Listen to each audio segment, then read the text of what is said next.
May it please the court, Your Honor, and members of the jury. Once again, I am Sarah Molina, and today we went over the vigorous case about the death of Mr. Patrick Maloney and the suspect being his own wife, Mrs. Mary Maloney.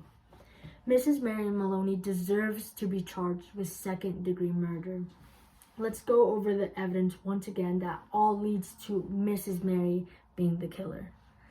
Now, Mrs. Mary claimed and stated in her testimony that she was at the grocery store when the murder happened. Now, we know Mr. Patrick Maloney, the victim, arrived home around 4:50 p.m. and he was murdered at 5:20 p.m. If what Mrs. Mary Maloney says is true, she had to leave the house from around 5 to 5:15 p.m. Now you see, Mrs. Mary Maloney did not get to the grocery store until about 6 p.m. that afternoon. That means it took her about 40 minutes just to get to the grocery store. She was there for about 20, and the call didn't come until 7 p.m. that night. Mrs. Mary Maloney got home around 6:30 to 6:40, which means while she was at the grocery store and on her way back home was another 40-ish minutes. Now, when she was at home, Mrs. Mary Maloney claimed she didn't check on her husband right away. She went and prepared the vegetables, and when she realized that Patrick wasn't answering, that's when she went to check up on him. She realized he was dead, cried for a bit, and then called the cops, and that's when the call came in at 7 p.m. Now, once our detectives arrived to the scene, they knew right away it was a murder just because of the giant hole that Mr. Patrick Maloney had on the back of his head. Once the detectives arrived to the scene, Mrs. Mary Maloney told them which grocery store she was at.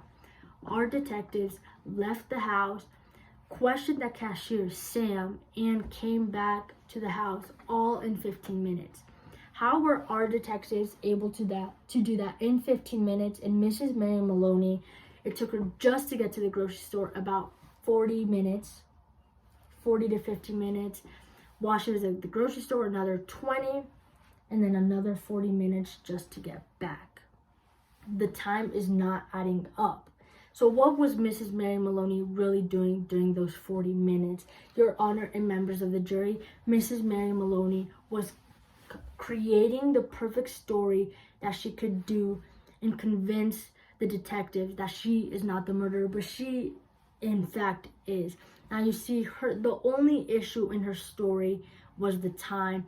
She went to the grocery store so she could have her alibi, and that worked perfectly. Sam backed up her story and told us that she was there and that she did get the vegetables, but her time does not add up. Our detectives were able to do everything in 15 minutes, and it took Mrs. Mary Maloney just to get there about 40 minutes, which means Mrs. Mary Maloney was gone for about an hour and 30 minutes and claims that she was not home when Mr. Patrick Maloney died. See, that time just does not add up. Mrs. Mary Maloney was just creating the story that she could tell. Now let's talk about the weapon. The dinner that she was supposedly making for Patrick was a leg of lamb. Now you see, while it was frozen, she used this leg and hit Patrick Maloney over the head with it, and it crushed his skull, and that left blood on the leg. Now you see, an amazing way to get rid of any biological evidence, which includes skin cells, hair fibers, blood, is by burning it. And that's exactly what Mrs. Maloney did by putting the leg in the oven and then feeding it to our own detectives to make sure that she completely got rid of the weapon. Now, how is it, Your Honor and members of the jury, let's think about this. Mr. Patrick Maloney and Mrs. Mary Maloney always go out on Thursdays afternoon and go out to eat. Now you see, the one time he chooses to stay in because he's too tired, according to Mrs. Mary's testimony, and he gets murdered. It just does not add up. The moment she has to leave the house, the one time he chooses to stay in and she has to leave the house to get the dinner, he gets murdered. It does not add up. It was all the story Mrs. Maloney created to get herself out of trouble. And we had many experts today come and tell you guys about obsession.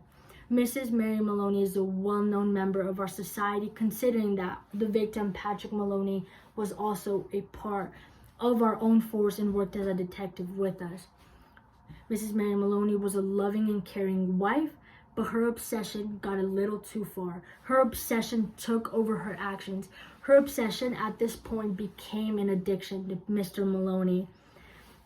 You see, Mr. Maloney broke the devastating news that he was going to divorce Mrs. Mary Maloney. She did not take this well. She realized that if she can't have him, then no one can. And she chose to kill him with the frozen leg. Now, because of that, Mrs. Mary Maloney deserves to be charged with second-degree murder. Your Honor and members of the jury, second-degree murder is when you don't have a premeditated plan to kill someone, but you're fully aware that your actions that you're doing are going to cause that serious harm. And what was Mrs. Mary Maloney expecting was going to happen when she hit him with full force with a frozen bone, basically? You see, Mr. Patrick's skull was found crushed to pieces, which means she had to have hit him at full force. It was not just a little hit. What was she expecting was going to happen just to knock some sense into him? That was impossible with the amount of force she put and all the gravity of the injuries that were found in his skull. Your Honor and members of the jury, I am Sarah Molina, and that is why Mrs. Mary Maloney deserves to be charged with second-degree murder. Let's not forget that the one who really is out of time here is Mr. Patrick Maloney. Thank you.